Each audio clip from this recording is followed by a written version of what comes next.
Hello বন্ধুরা, তোমরা সকলে কেমন আছো? আমি তো ভালো আছি। আর আমি আজকে তোমাদের সঙ্গে শেয়ার করব একটা রান্না।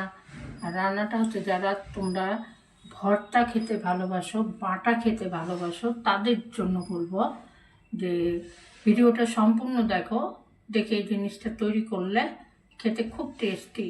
কেন আমরা মাছ, মাংস, ডিম, বিরিয়ানি, ফ্রাইড রাইস অনেক কিছু খাই। খাওয়ার মতো যারা এসব বাটাবুটি খেতে ভালোবাসো, তাদের মুখে কিন্তু ওইগুলোর থেকে এটাই বেশি ভালো লাগবে। তো আমি এটা ভীষণ পছন্দ করি, বাটাবুটি। তো এই বাটাটা আমি তোমাদের সঙ্গে দেখাবো, আলুর খোসা বাটা।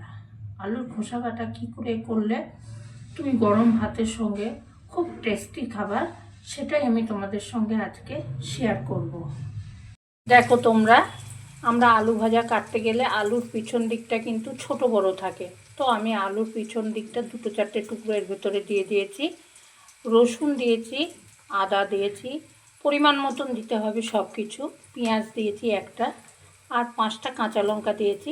ঝাল তোমরা তোমাদের পছন্দ সহিত দিয়ে নেবে। এবার এগুলোকে সম্পূর্ণ সব সরঞ্জামগুলো আমি ধুয়ে পরিষ্কার করে নিয়েছি।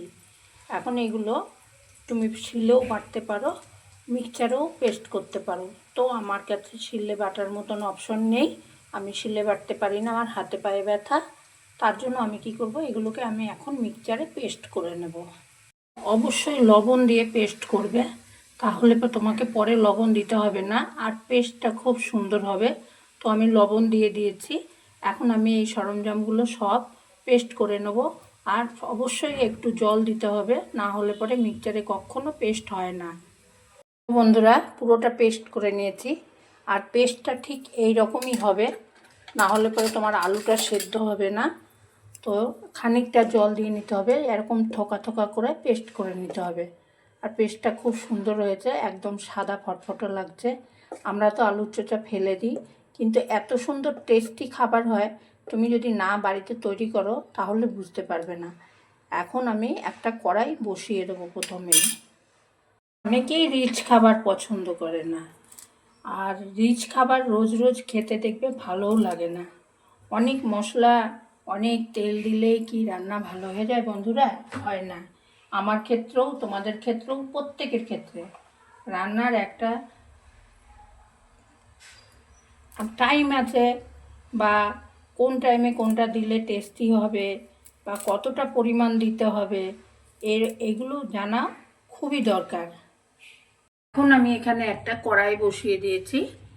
কড়াইয়ের ভেতরে আমি দিয়ে দেব সাদা তেল। তেলটা গরম হয়ে গেলে এর ভেতরে দিয়ে দেবো আমি গোটা জিরে। গোটা জিরে দিলে এর টেস্টটা সুন্দর আসে, তাই জন্য আমি গোটা জিরে দেব। গোটা জিরে দিয়ে দিলাম। খুব বেশি মশলা দেওয়ার বন্ধুরা দরকার নেই। আমি এর ভিতরে আদা, রসুন, পেঁয়াজ অলরেডি দিয়ে দিয়েছি, লবণ দিয়ে দিয়েছি। আর খুব বেশি মশলা দেওয়ার দরকার নেই।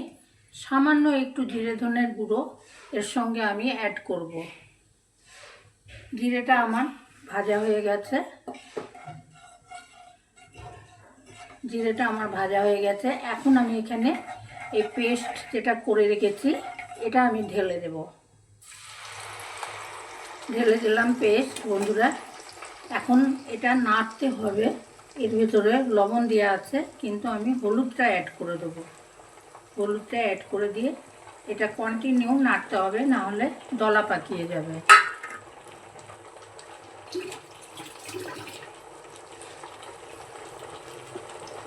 এর ভিতরে আমি এখন হলুদের গুঁড়োটা দিয়ে দিলাম। নামানোর আগে বন্ধুরা এর ভিতরে দিয়ে দেব সামান্য কালো জিরের গুঁড়ো, একটু জিরে ধনের গুঁড়ো দিয়ে দিলাম।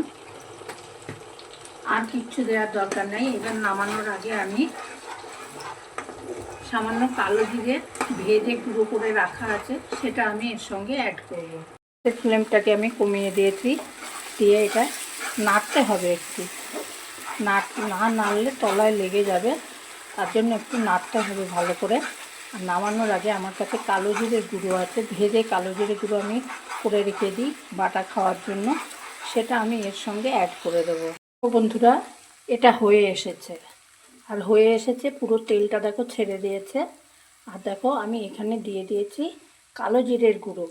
কালো জিরের গুঁড়োটা এখন মিশিয়ে দেবো এর সঙ্গে। এটা খেতে গরম ভাতের সঙ্গে বন্ধুরা দুর্দান্ত টেস্টি লাগে। তোমরা বাড়িতে একবার পারলে ট্রাই করে দেখো, খুব ভালো লাগে খেতে।